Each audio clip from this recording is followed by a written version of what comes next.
भाभी, आप यहाँ किचन में घुसी हुई हैं। चलो ना, बाजार नहीं जाना क्या? परसों राखी है, बस आज का दिन है। कल ऑफिस जाना है तो समय ही नहीं मिलेगा। राशि ने अपनी जेठानी नमिता से कहा। पर मैंने तो 3 दिन हुए राखी कुरियर से भिजवा दी है और वह। नमिता की बात बीच में काटते हुए आश्चर्य से राशि ने पूछा। जी भेज दी मतलब आप राखी पर जाओगी नहीं? आपका तो मायका लोकल है और आप घर नहीं जाती अमित और आशीष भैया लोग को राखी बांधने? नहीं, मैं 4 साल हो गए राखी और भाई दूज पर अपने मायके नहीं गई। कहते हुए नमिता की आंखें भर आई, जिन्हें छुपाने के लिए वह सिंक की तरफ मुड़ गई। भाभी, आप मुझे बताओ क्यों नहीं जाती? कुछ गंभीर बात है या आप नहीं बताना चाहती तो मैं आप पर दबाव नहीं डालूंगी। राशि ने पूछा। नहीं, ऐसी कोई बात नहीं है। मम्मी जी का कहना है कि रितु और अलका आएंगी। राखी वाले दिन तो वह क्या खुद काम करेंगी यहां मायके में, तो तुम अपनी राखी भेज दिया करो कुरियर से। मैंने शुरू में कहा भी कि मैं रात को जाकर भाई लोग को राखी बांधकर सुबह सुबह आ जाऊंगी, तो वह तब भी नहीं मानी। अब अमित, तुम्हारे भाई साहब ने तो मुंह खोलना ही नहीं है, तो क्या करती? या तो क्लैश करती या फिर चुप रहती, तो मैंने चुप रहना बेहतर समझा। अब नमिता का जैसे बांध टूट गया और वह बिलख पड़ी। राशि के मुंह से बोलना फूटा, पर इतना तो समझ गई यही स्थिति अब कल फिर से रिपीट होने वाली है। अभी राशि सोच ही रही थी कि नमिता की आवाज आई। मेरे मायके में तो भाई दूज भी मनाया जाता है, पर यहां तो ये रीत ही नहीं है। तो मेरा भाई दूज भी बंद करा दिया कि हमारे यहां यह रिवाज नहीं है, तो तुम्हें अब इस घर के हिसाब से चलना है। यानी मैं अब अपने भाइयों का तिलक भी नहीं कर सकती, लेकिन अलका हर भाई दूज पर यहां आती है। उसने अपने ससुराल में कहा है कि हम तो भाई दूज मनाते हैं।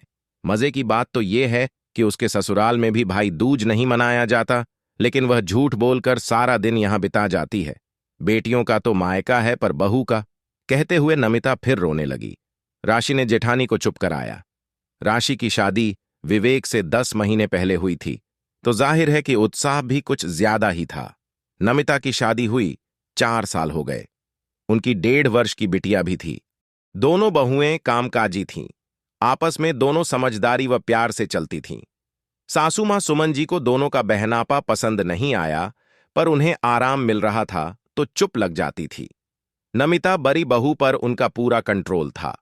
नमिता का पति अमित मां के आगे जुबान नहीं खोलता था। नमिता ने शुरू में 1-2 बार कहा भी कि मम्मी का रवैया ठीक नहीं है, रितु और अलका भी आग में घी डालने का काम करती है। पर अमित सिर्फ सुनता था।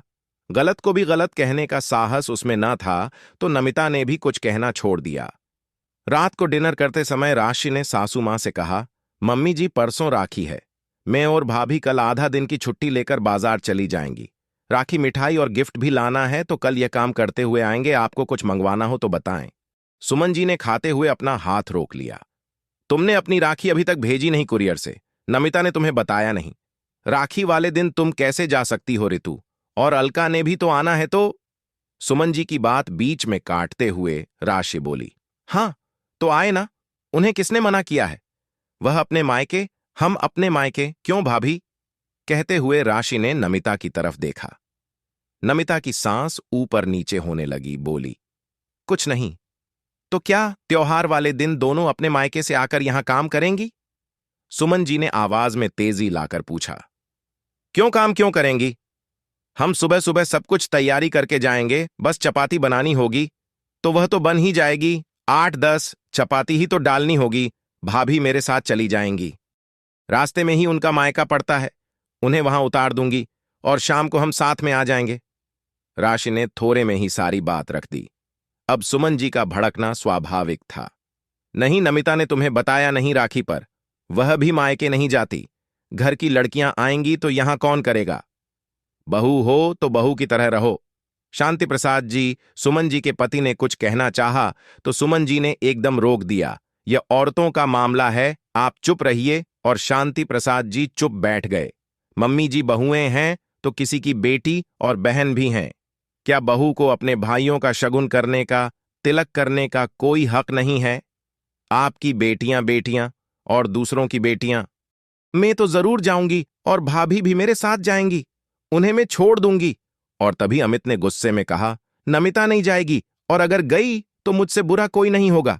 मम्मी ने जो कह दिया तो कह दिया, बाकी तुम्हारा तुम जानो। और विवेक एकदम बोला, सही है भैया, दोनों नहीं जाएंगी, और मम्मी रितु और अलका दोनों को बोल दो कि वह अपनी अपनी राखियां हमें कुरियर से भेज दें। उनकी भी तो नंदे मायके आएंगी, तो क्या त्योहार वाले दिन वह अपने घर में काम करेंगी? बिल्कुल नहीं। सब स्तब्ध खरे विवेक का मुंह देखने लगे। भैया, मुझे तो ताज्जुब हो रहा है। आपको मैं अपना आदर्श मानता था, पर पता नहीं था कि आपकी सोच भी ऐसी होगी। आपको भाभी का कर्तव्य याद है, पर आपका क्या कर्तव्य है? वह भूल गए या याद नहीं रखना चाहते?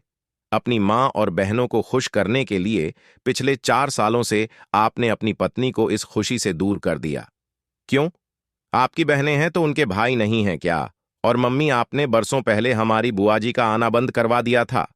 पापा ही जाते थे राखी बंधवाने। तब आपने एक बेटी का यहां आना बंद किया था, और अब बहुओं का जाना बंद करना चाहती है तो ठीक है, फैसला आप करो। अगर इस घर की बहुएं नहीं जाएंगी तो आपकी बेटियां भी यहां नहीं आएंगी। वह राखी अपने घर मनाएंगी, या फिर ये 2 बेटियां भी अपने मायके जाएंगी। और ये कहता हुआ विवेक कमरे से बाहर चला गया और पीछे छोड़ गया गहन निस्तब्धता।